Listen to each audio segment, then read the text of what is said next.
하겠습니다. 하나님 말씀 누가복음 8장 40절에서 56절 말씀입니다. 신약성경 105면 누가복음 8장 40절에서 56절입니다.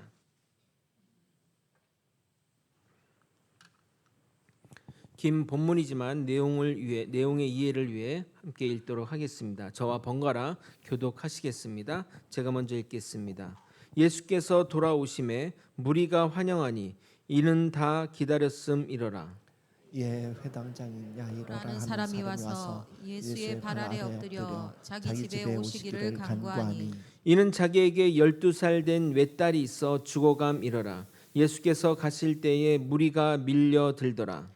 이에 12해를 혈루증으로 앓는 중에 아무에게도 고침을 받지 못하던 여자가 예수의 뒤로 와서 그의 옷가에 손을 대니 혈루증이 즉시 그쳤더라.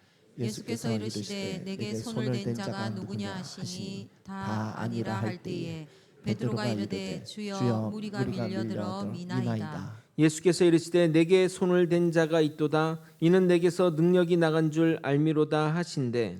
여자가 스스로 숨기지 못할 줄 알고 떨며 나와 엎드려 그 손댄 이유와 곧 나은 것을 모든 사람 앞에서 말하니 예수께서 이르시되 딸아 내 믿음이 너를 구원하였으니 평안히 가라 하시더라. 아직 말씀하실 때에 해당장의 집에서 사람이 와서 말하되 당신의 딸이 죽었나이다. 선생님을 더 괴롭게 하지 마소서 하거늘 예수께서 들으시고 이르시되 두려워하지 말고 믿기만 하라. 그리하면 딸이 구원을 얻으리라 하시고 그 집에 이르러 베드로와 요한과 야고보와 아이의 부모 외에는 함께 들어가기를 허락하지 아니하시니라. 모든 사람이 아이를 위하여 울며 통곡하매 예수께서 이르시되 울지 말라. 죽은 것이 아니라 잔다 하시니 그들이 그 죽은 것을 아는 고로 비웃더라.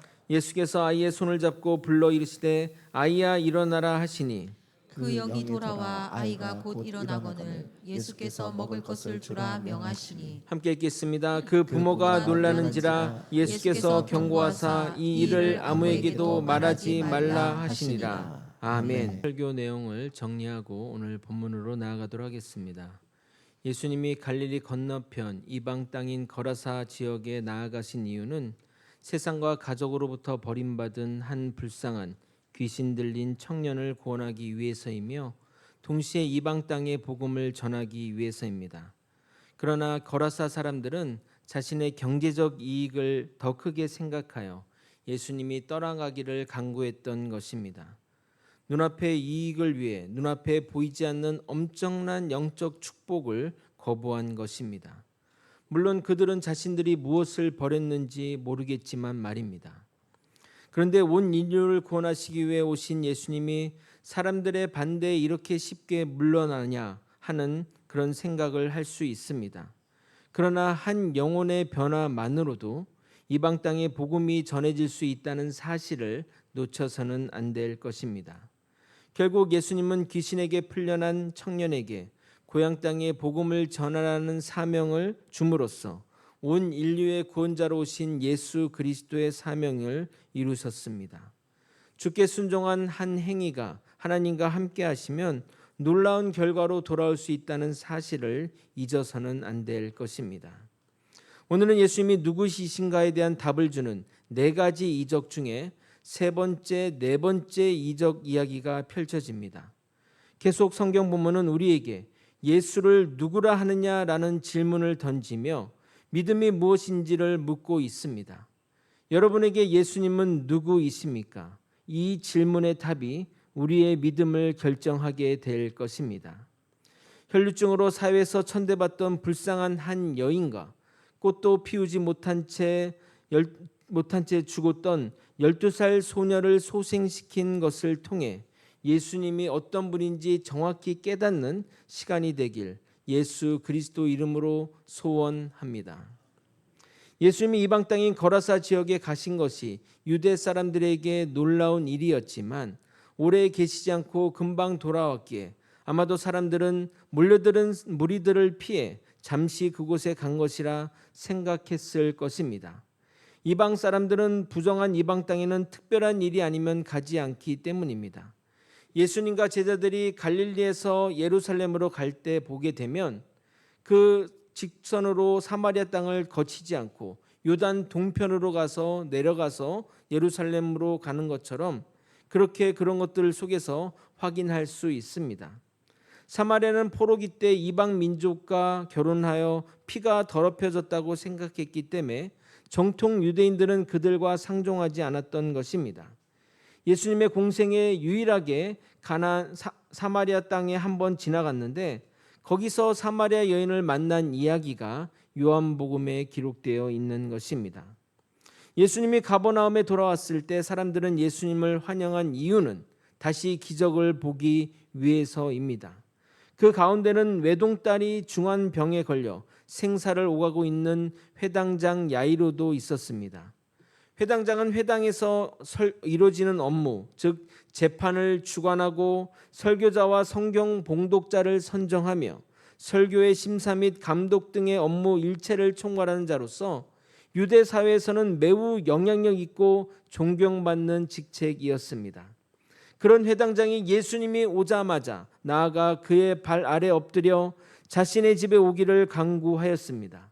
자신이 나타낼 수 있는 최대한 겸손함을 나타내 보이면서 말입니다. 41절을 읽어드리도록 하겠습니다. 이에 회당장인 야이로라는 사람이 와서 예수의 발 아래 엎드려 자기 집에 오시기를 간구하니 그의 간구를 들은 예수님은 회당장의 12살 된 딸아이를 구하고자 그의 집을 나서는데 사람들이 물밀듯이 밀려왔습니다. 여러분, 당연한 모습 아니겠습니까? 만약 우리 교회에서 이번 주에 시각장애인이 눈을 뜨거나 안진뱅이가 일어난다고 한다면 다음 주에는 교회에 발디딜 팀이 없을 정도로 사람이 밀려올 것입니다. 기적의 소문을 듣고 자신의 눈으로 그 기적을 보고자 사람들이 몰려왔던 것입니다. 42절입니다. 이는 자기에게 12살 된 외딸이 있어 죽어감이러라. 예수께서 가실 때에 무리가 밀려들더라. 그런데 이 42절의 개역 개정 번역은 원어의 느낌을 잘 살리지 못했습니다. 원어를 직역하면 무리들이 그를 질식시키고 있었다라고 해야 됩니다. 공동 번역이 잘 번역되었기에 그것을 참조하도록 하겠습니다. 42절 공동 번역으로 읽어도록 하겠습니다. 그의 12살쯤 된 외딸이 거의 죽게 되었던 것이다. 예수께서 그 집으로 갔을 때 군중이 그를 에워싸고 떠밀려 쫓아갔다. 그러니까 사람들에 의해서 밀려서 갔던 이 상황들을 묘사하고 있는 겁니다. 예수님과 제자들이 회당장의 집으로 가는 길에 새로운 인물 한 명이 등장합니다. 바로 그녀는 12년 동안 혈류증으로 고생한 여인이었습니다. 혈류증이란 원인 모를 이유로 부정기적으로 하혈하는 부인병의 일종으로서 당시로서는 불치병의 하나였습니다. 마가복음에 그녀에 대한 소개가 자세히 나와 있는데 그 부분을 읽어드리도록 하겠습니다. 마가복음 5장 25절 26절입니다.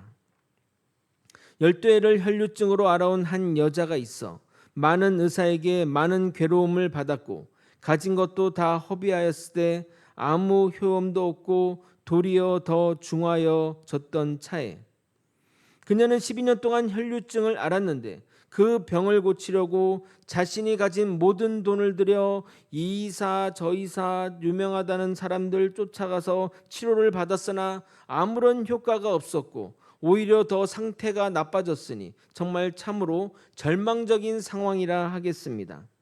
그런데 병이 주는 고통도 고통이지만 레위기를 보면 이 병을 부정한 병으로 간주했기 때문에 사회적인 차별로 인한 고통은 더욱 심했을 것입니다. 그런데 왜 그녀는 사회적으로 차별을 받아야 했을까요? 레위기 말씀을 먼저 보도록 하겠습니다. 레위기 15장 25절에서 27절입니다. 만일 여인의 피의 유출이 그의 불결기가 아닌데도 여러 날이 간다든지 그 유출이 그의 불결기를 지나도 계속되면 그 부정을 유출하는 모든 날 동안은 그 불결한 때와 같이 부정한즉 그의 유출이 있는 모든 날 동안에 그가 놓는 침상은 그에게 불결한 때의 침상과 같고 그가 앉는 모든 자리도 부정함이 불결할 때의 부정과 같으니 그것들을 만지는 자는 다 부정한즉 그의 옷을 빨고 물로 몸을 씻을 것이며 저녁까지 부정할 것이요. 참고로 하혈하는 것을 부정한다고 하니 매달 생리하는 여성들이 들으면 불편하게 여겨질 수 있는데 이 부정은 도덕적 부정이 아니라 제의적, 생리적 부정을 말하는 것이니 오해하지 마시기 바랍니다. 그러나 이 혈류증 앓는 여인은 12년간 혈류증으로 인한 육체적 고통과 더불어 종교적으로 부정하다고 여겨졌기에 끊임없이 사람들로부터 배척을 당하는 고통을 당해야 했던 것입니다. 왜냐하면 혈류증을 앓는 이 여인만 부정한 것이 아니라 그녀와 접촉한 사람까지 저녁까지 부정한 상태이기에 아무도 그녀와 상종하지 않았던 것입니다. 여인이 이 정도 상황이라면 결혼을 못했거나 결혼을 했어도 이혼 사유가 충분했기에 이혼당한 상태가 아닐까 생각됩니다. 참 기구한 운명의 여자라 생각됩니다. 그런 그녀가 예수에 대한 소식을 듣고 예수께 나아갔는데 예수가 만지는 사람마다 일어나고 병이 고쳐지고 귀신이 떠나갔던 것을 보았던 것입니다. 그리고 그들의 일상이 회복되고 정상적인 삶으로 돌아온 것을 눈으로 보았기에 그녀 또한 예수님을 만나고 싶은 마음이 간절했던 것입니다. 그래서 그녀는 예수님의 옷자락이라도 만지고자 사람들의 시선과 불편한 시선과 미움을 무릅쓰고 예수께로 나아간 것입니다. 물론 당시에는 선지자 옷이나 그가 쓰던 물건이나 심지어 그의 그림자마저도 효험이 있다고 믿었기에 그녀의 행동을 미신적 행동이라 생각할 수 있습니다. 사도행전을 보게 되면 그 베드로에게 행한 사람들의 모습이 기록되어 있습니다. 한번 보도록 하겠습니다. 사도행전 5장 15절 16절입니다. 심지어 병든 사람을 메고 거리에 나가 침대와 요 위에 누이고 베드로가 지나갈 때 혹 그의 그림자라도 누구에게 덮일까 바라고 예루살렘 부근에 수많은 사람들도 모여 병든 사람과 더러운 귀신에게 괴로움받는 사람을 데리고 와서 다 나음을 얻으니라. 그러므로 혈류증 여인의 행동이 믿음이 아니라 미신적 행위라고 판단할 수 있습니다. 그러나 그녀가 보인 행동은 절대 미신적으로 행한 행동이 아님을 알 수 있습니다. 먼저 본문을 읽고 설명드리도록 하겠습니다. 누가복음 8장 44절 여러분이 한번 읽어보도록 하겠습니다. 읽겠습니다. 시작. 예수의 뒤로 와서 그의 옷가에 손을 대니 혈류증이 즉시 그쳤더라. 한글 번역은 옷가라고 했는데 원어는 외투의 가장자리보다 더 끝에 붙어있는 그 술을 만진 것입니다. 만약 미신적으로 믿었다면 예수의 옷이 아닌 그의 몸을 움켜잡았을 것입니다. 여기 있는 사람들 중에 이 여인보다 더 간절한 자가 누가 있겠냐 이 말입니다. 그녀가 정말 미신적으로 낫고자 했다면 어떻게든 예수의 몸을 만지려고 했을 것입니다. 그러나 그녀는 예수의 옷자락 가장자리 술에만 손을 대어도 자신의 병이 나을 것이라는 확고한 믿음이 있었기에 아무에게도 피해를 주지 않으려 살짝 만진 것입니다. 왜냐하면 최대한 예수님께 부정함을 전하고 싶지 않았기 때문입니다. 마가복음에는 그녀의 믿음을 이렇게 표현하고 있습니다. 마가복음 5장 28절 이는 내가 그의 옷에만 손을 대어도 구원을 받으리라 생각함일러라. 그리고 결정적으로 그녀의 병이 고쳐진 것은 그녀의 미신적 행동 때문이 아니라 그녀의 믿음 때문임을 나타내는 가장 확실한 증거라 하겠습니다. 어디 예수의 몸 또는 예수의 옷을 만진 사람이 그녀뿐이겠습니까? 그렇게 만진 사람이 다 고쳐졌다면 예수님은 누가 고쳤는지 물어보시다가 하루가 마감될 것입니다. 그런데 그때 예수님은 정색하시며 누가 내 몸에 손을 대었냐고 물어보십니다. 이것은 예수님이 감각적으로 그 사실을 아는 것이 아니라 예수님에게서 능력이 나간 것 때문에 아시는 겁니다. 앞에서 말씀드렸듯이 모두가 예수께 밀려오고 에워싼 상황에서 누가 예수를 만졌는지 알겠으며 만진 이들도 한 명이 아닌데 그것을 어떻게 구분해 내겠습니까? 그래서 베드로는 이렇게 답변하는 겁니다. 45절입니다. 예수께서 이르시되 내게 손을 댄 자가 누구냐 하시니 다 아니라 할 때에 베드로가 이르되 주여 무리가 밀려들어 미나이다. 베드로의 이 말의 뜻은 뭐냐면 주님 상황이 이러한데 누가 주님의 몸을 만졌는지 어떻게 알겠습니까? 라고 되묻는 것입니다. 아마도 베드로를 포함한 제자들도 이 상황이 버거웠을 것입니다. 예수님을 보호하랴 몰려드는 사람을 막으랴 정신이 없었을 것입니다. 그러나 자신의 옷에 손을 댄 자를 찾는 예수님 앞에 아무도 나서지 않고 예수님은 당장 지금 죽어가는 야이로의 딸에게 가야 하는데 자신 때문에 시간을 지체할 수 없다고 생각한 혈류증 여인은 주님 앞에 나와 엎드려 자신이 손을 댄 이유와 지금 현재 병이 나았음을 고백하게 됩니다. 47절을 여러분이 한번 읽어보도록 하겠습니다. 시작. 여자가 스스로 숨기지 못할 줄 알고 떨며 나와 엎드려 그 손댄 이유와 곧 나은 것을 모든 사람 앞에서 말하니. 그런데 왜 그녀는 이렇게 겁에 질려 벌벌 떠면서 주님께 엎드리는 것일까요? 다른 모든 사람이 만진 것처럼 예수의 옷을, 그것도 옷가를 살짝 만진 것뿐인데 말입니다. 앞에서 살펴본 대로 그녀가 만지는 자는 하루 종일 부정해집니다. 그런데 예수님은 지금 회당장에 죽어가는 딸을 구하러 가는 길이기에 만약 예수가 그 아이를 구하려 해도 능력이 안 나타나면 본인이 그 책임을 질 수도 있는 것입니다. 만약 우리가 그 부모 입장이라면 정말 화가 날 상황 아니겠습니까? 자신의 병을 고치고자 다른 사람의 생명에는 안중에도 없는 행동을 했기 때문입니다. 그러나 예수님을 곁에서 지켜본 자들은 그 자가 부정한 자이든 아니든 예수님이 만지는 자마다 고치셨기에 걱정할 필요는 없었을 것입니다. 방금 이방 땅에서 귀신 들린 자를 구하고는데 더 부정할 일이 어디 있겠냐 이 말입니다. 그럼 왜 예수님은 자신의 몸에 손을 댄 사람을 찾고 있는 것일까요? 정말 예수님이 그 사람이 누군지 몰라서 묻는 것일까요? 지난 설교 서두에 말씀드린 대로 연속으로 이어지는 4개의 이적은 예수님이 어떤 분인지를 보여주는 이적이라 말씀드렸습니다. 첫 번째 이적은 세상 만물을 말로 명령하여 복종시키는 창조주 하나님의 능력을 보여주신 것이고, 두 번째 이적은 귀신을, 그것도 귀신 군대를 복종시키는 신중의 신이신 유일하신 하나님의 능력을 보여주신 것이고, 세 번째 이적은 당시의 불치병인 병을 고침으로 라파 하나님의 능력을 보여주고자 하신 것입니다. 그리고 동시에 이 여인에게 병이 나았음을 선포함으로써 그녀에게 씌어진 부정의 굴레를 벗기고 새 삶을 허락하시기 위해서입니다. 그러면서 예수님은 자신의 병이 나았음을 고백하는 그 여인을 딸이라 부르며 이렇게 말씀하신 것입니다. 48절입니다.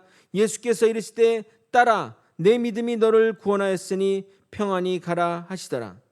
너의 믿음이 너의 병을 고친 것이니 이제 평안한 삶을 살라고 예수님이 공개적으로 선포하신 것입니다. 예수님의 선포로 그녀는 병도 나았고 모든 부정의 굴레에서 벗어났으며 영혼의 구원까지 이룬 것입니다. 거기다가 그녀는 하나님의 자녀가 되는 복을 누리게 되었습니다.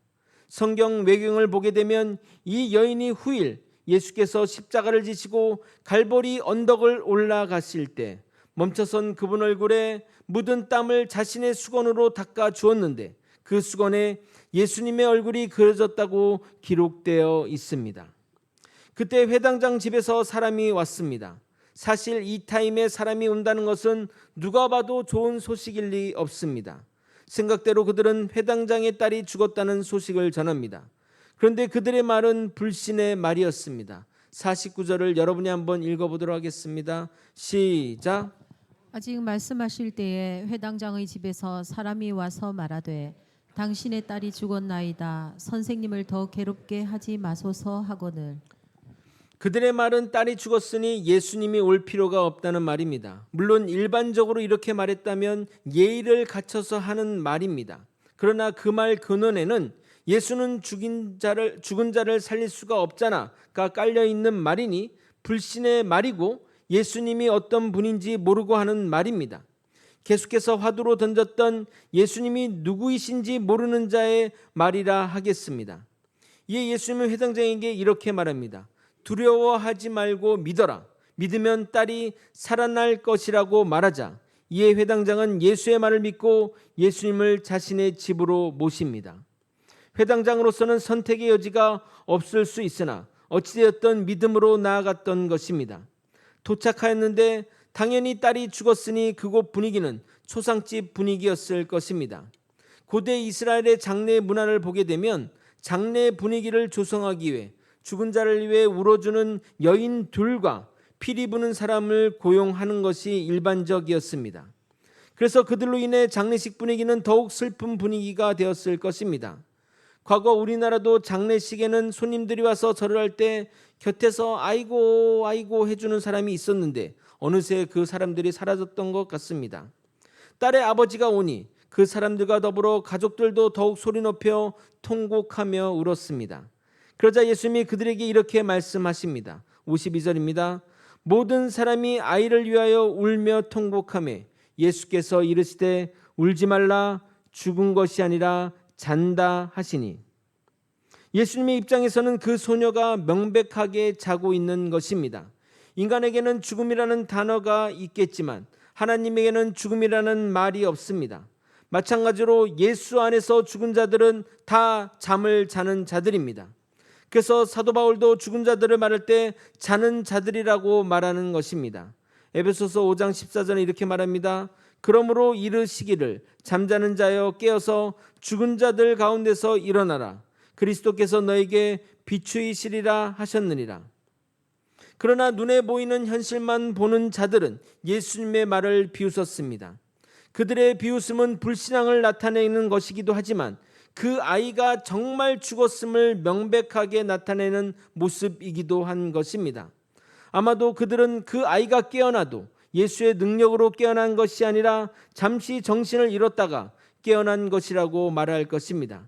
자신의 좁은 시야와 틀에 갇혀서 놀라운 하나님의 능력을 보고도 깨닫지 못하는 자들이 우리가 되어서는 안 될 것입니다. 그런데 예수님은 사람을 내보내고 그 아이의 부모와 제자 중에서도 베드로, 요한, 야고보만 그 자리를 동석하게 시킵니다. 예수님의 이런 행동은 좀 이해가 안 됩니다. 예수님을 비웃는 자들의 코를 납작하게 만들 필요가 있으며 죽은 자를 살리시는 예수님의 능력을 보여줄 필요가 있는데 말입니다. 방금까지 혈류증 여인의 병을 고치신 것을 모든 사람 앞에서 공개적으로 드러낸 것과는 상반된 행동을 보이시는 것입니다. 그러나 예수님이 이렇게 하신 데는 뜻이 있습니다. 사실 이전에 하신 이적들은 다른 제자들도 할 수 있는 일이고 말로써 바람과 물결을 잠잠하게 하신 것은 그 자리에 제자밖에 없었으니 밖으로 새나갈 일도 없었을 것입니다. 그런데 죽은 자를 살리시는 이적은 차원이 다른 이적입니다. 만약 이 이적이 세상에 알려지면 예수님의 사역에도 큰 차질이 생길 수밖에 없습니다. 이제 사역의 중반인데 이 일이 알려지면 몰려드는 사람들로 인해 더 이상 사역이 불가능했을 것입니다. 거기다가 그런 예수의 행보에 경계감을 느낀 로마 정부가 예수에 대한 박해를 일찍 시작할 수도 있습니다. 만약 죽은 자를 살리는 능력이 있다고 한다면 예수를 십자가형보다는 다시 살아나지 못하도록 참수형이나 화형에 처할 수도 있는 것입니다. 그래서 예수님은 이 사실이 알려지기를 꺼려하셨던 것이고 살린 이후에도 경고하며 알리지 말라고 하신 것입니다. 56절을 읽어드리도록 하겠습니다. 그 부모가 놀라는지라 예수께서 경고하사 이 일을 아무에게도 말하지 말라 하시니라. 어찌됐든 예수님의 옷깃을 만짐으로써 예수와 접촉한 12년 혈류증 여인이 그 병에서 고침을 받은 것처럼 이 죽은 12살 소년도 예수의 손을 잡고 죽음에서 일어나게 됩니다. 54절 55절을 여러분이 한번 읽어보도록 하겠습니다. 시작. 예수께서 아이의 손을 잡고 불러 이르시되 아이야 일어나라 하시니 그 영이 돌아와 아이가 곧 일어나거늘 예수께서 먹을 것을 주라 명하시니. 이와 같이 예수를 만난 자는 새 생명을 얻게 되는 겁니다. 이제 본문을 통해 주시는 영적 깨달음을 나누도록 하겠습니다. 오늘 본문에 등장하는 두 여자는 나이나 지위나 생활 환경이나 모든 면에서 다르지만 공통점이 있습니다. 먼저 회당장 야이로의 딸의 나이가 12살이고 여인 또한 12년 동안 혈류증으로 고통받았다는 것입니다. 회당장 야이로의 딸은 12년 동안 아무 걱정 없이 행복하게 살았는데 12살이 되던 해 그녀에게 갑자기 죽음이 찾아온 것이고, 반대로 혈류증을 앓고 있는 여인의 12년의 시간은 고통과 절망의 나날이었습니다. 심지어 그녀는 이 병을 고치기 위해 가진 돈을 다 허비했으니 그녀의 12번째 해는 육체적, 사회적, 경제적 삼중고가 가장 극한 상태에 이른 상황이라 하겠습니다. 그래서 둘 다 희망이 없는 절망적 상황이니 그 부분이 공통점이라 하겠습니다. 그들의 모습은 이 시대를 살아가는 우리의 모습과 비슷합니다. 우리 모두 사회적으로 각기 다양한 환경과 상황에 처해 있지만 모두가 다 치유할 수 없는 죄로 인해 죽어야 하는 운명에 처해 있습니다. 그래서 사람들은 스스로의 선행으로, 도덕적 행위로, 자신이 가진 지위와 물질로, 또는 죽으면 아무것도 없다고 부정함으로써, 또는 종교인은 율법을 지킴으로써 해결하라고 하나 아무런 소용이 없습니다. 이 죄로 인한 죽음의 문제를 해결할 수 있는 유일한 분은 오직 예수 그리스도뿐이십니다. 예수 그리스도의 만남을 통해 그들이 살아난 것처럼 우리는 예수께 나아가 믿음으로 주님을 만나야 합니다. 주님은 우리에게 기도라는 놀라운 방법을 주셨고 기도 가운데 우리에게 다가오십니다. 그러므로 우리는 쉬지 말고 기도하며 매일의 삶 가운데서 주님을 만나야 합니다. 12년 혈류증으로 인해 사람과 가족들에게 버림받고 가진 것 다 써도 소용없던 그녀에게 예수님은 내 딸아라고 부르시며 병도 고치셔 주시고 평안한 삶을 살라고 하신 것처럼 우리 또한 주님의 자녀가 되어 주님을 아버지라 부르며 우리 죄의 문제를 해결하고 세상이 줄 수 없는 평안의 삶을 살아야 할 것입니다. 제대로 된 꽃도 피우기 전에 죽음을 맞이한 소녀처럼 우리도 여러 가지 사업의 실패로 인해 살아갈 힘이 없고 또는 모난 성격으로 인해 사람과의 관계가 파탄나고 또는 죄의 문제로 인해 사람들의 지탄을 받고 살아도 죽은 자 같은 우리에게 주님이 오셔서 달리다굼 누구여 일어나라 하시며 손 붙잡아 일으켜 세워주실 것입니다. 우리는 세상을 의지하기보다는 주님께 나아가 믿음으로 주님을 만지며 살아야 할 것입니다. 말씀을 정리하겠습니다. 예수님은 기적을 통해 당신이 누구이신지를 보여주고 계십니다. 말씀으로 풍랑을 잠잠케 하시며 말씀으로 귀신을 쫓아내시고 잠깐만 스쳐도 불치병을 고치시며 손을 잡고 일어나라 명령하시니 죽었던 자를 일으켜 세우셨습니다. 이로써 예수님은 위대한 성인이나 능력 있는 선지자가 아닌 바로 하나님의 아들 예수 그리스도이심을 부인할 수 없습니다. 우리는 살아계신 하나님의 아들 예수를 믿는 자들입니다. 예수를 믿음으로 우리 죄의 문제에서 구원받고 영원한 죽음의 문제도 해결함으로 주 안에서 평안의 삶을 누리게 될 것입니다. 그런데 여러분은 무엇을 바라보고 계십니까? 여러분은 무엇을 기대하고 무엇을 의지하십니까? 우리가 바라보아야 할 분은 오직 예수 그리스도 한 분이십니다. 예수 안에 구원 있고 예수 안에 생명 있고 예수 안에 참된 안식이 있습니다. 우리 모두 이 믿음 주님 오시는 그날까지 끝까지 변치 않고 살아가길 예수 그리스도 이름으로 축원드립니다. 아멘. 함께 찬양하시고 기도의 자리로 나가도록 하겠습니다.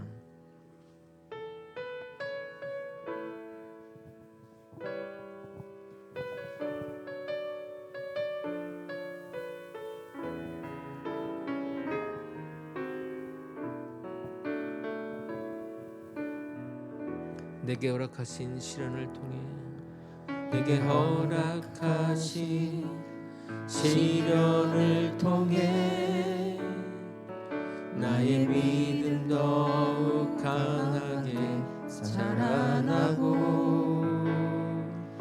험한 산과 골짜기 지나는 동안 주께 더 가까이 나를 이끄시네. 내가 겪는 시험이 어렵고 힘겨워도 내 주님보다 크지 않네. 내 앞에 바다가 갈라지지 않으면 주가 나로 바다 위 걷게 하리. 나는 믿네. 주의 능력으로 내 삶 새롭게 되리. 나는 믿네. 주의 능력으로 담대히 나가리라. 주와 함께 싸워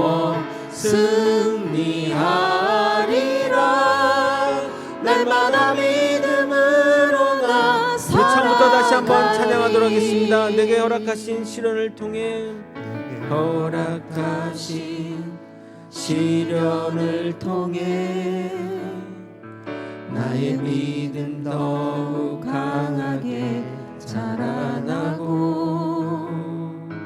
험한 산과 골짜기 지나는 동안 주께 더 가까이 나를 이끄시네.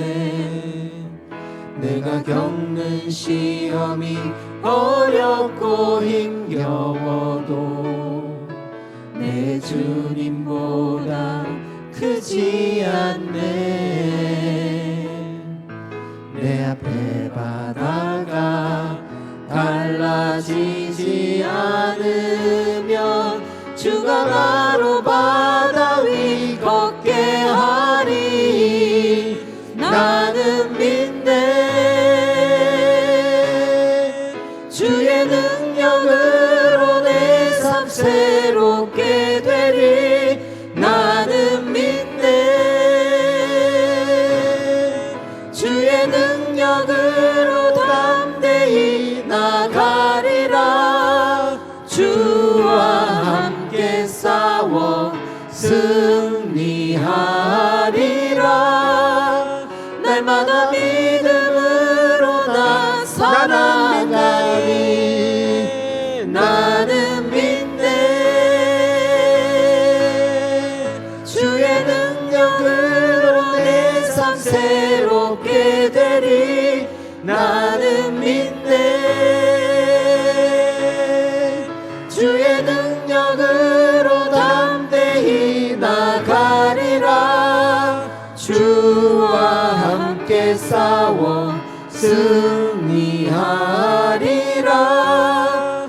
날마다 믿음으로 나 살아가리. 두 여인 모두 절망의 끝에서 예수를 만났습니다. 그들이 선택한 마지막 탈출구가 유일한 탈출구였던 것입니다. 혈루증 여인과 회당장 야이로는 자신이 할 수 있는 모든 것을 다했을 것입니다.